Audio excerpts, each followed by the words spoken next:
This is gonna be the last time anyone ever sits in this car.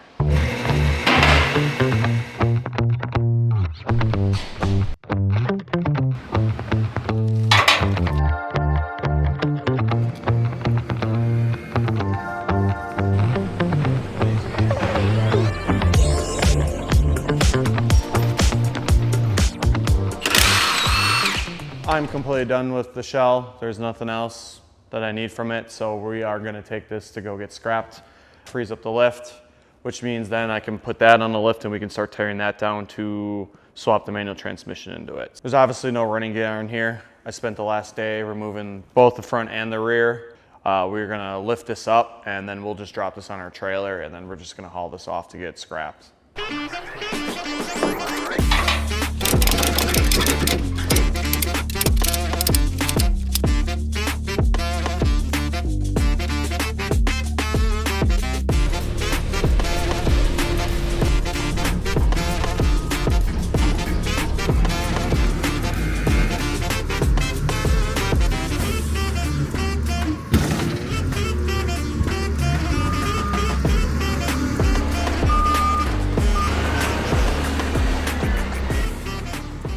Okay, so now that we got rid of the S4, it's scrapped, it's going to car heaven.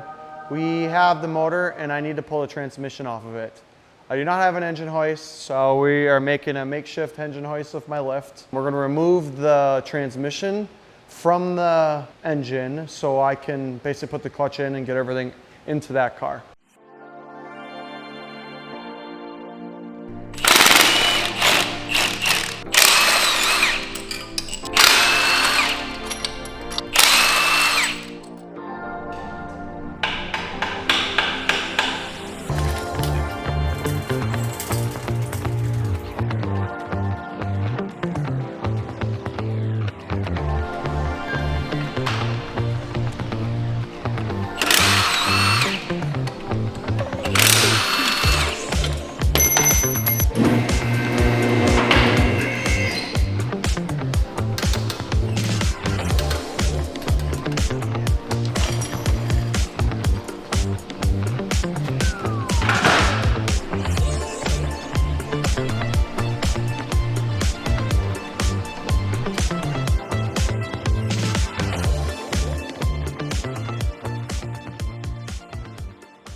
All right, now that we have the transmission out, we are going to remove the stock clutch.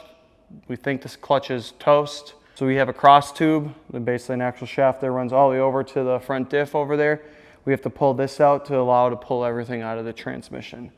I'm going to try tapping on with a hammer. If that doesn't work, I'll go get a slide hammer.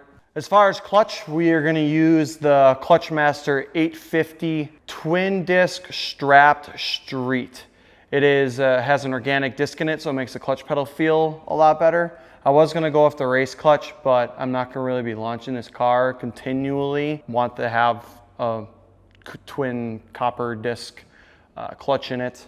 I want to be able to drive this if you get in traffic. I don't want to have a heavy foot for like no reason. I don't want the car to be like, try to be really grabby and jittery. So I'm going with the street clutch for this. That should be here this week, I believe. I specifically ordered TDFS and they sent TDFR. We're gonna start working on removing it and I'm gonna clean up the transmission and everything before it goes back on the car. So now we're gonna get into the removal of the axle shaft and try to get the OEM clutch out. I will open it up to see how toast this clutch was.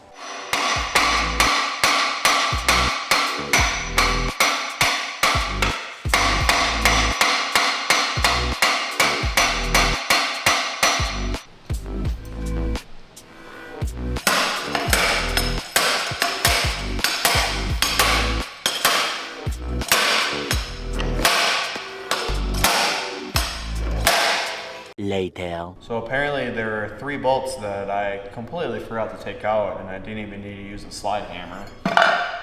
Just beating on it.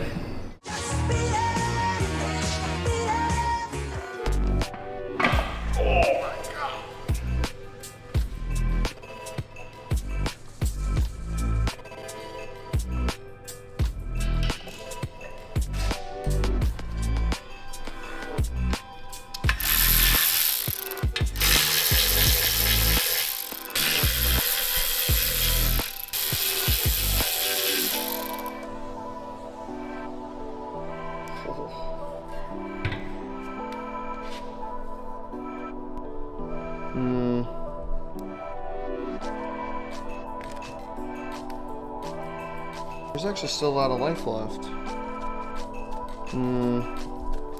Reuse it then. Absolutely not.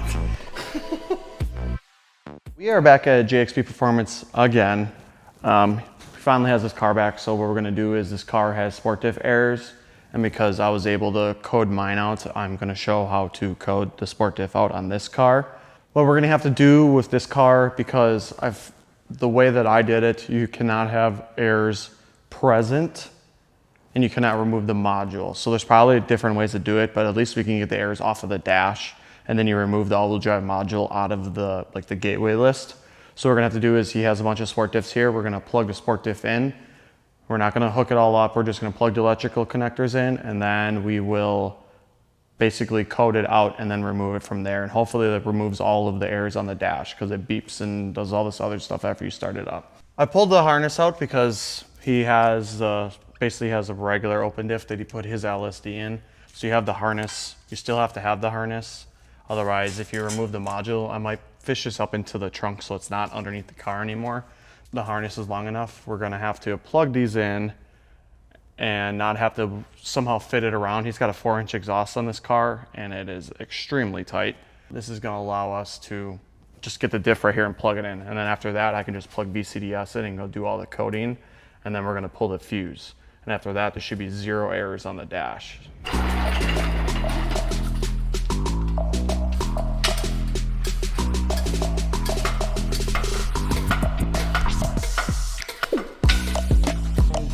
didn't think this went through very well. That'd be the dirtiest.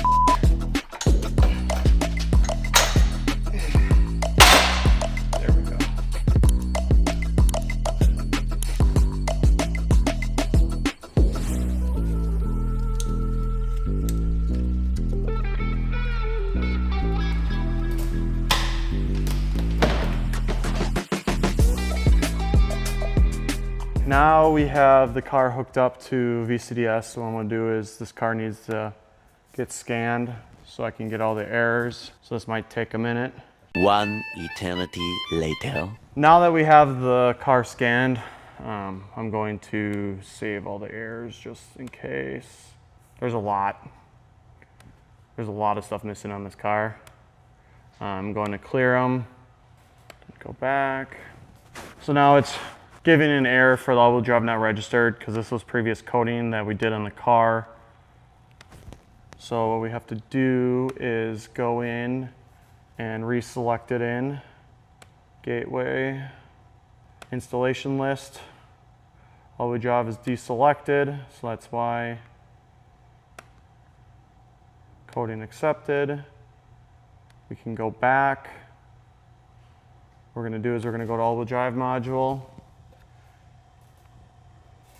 Now we're gonna get all the fault codes because the diff was removed, but now it is back.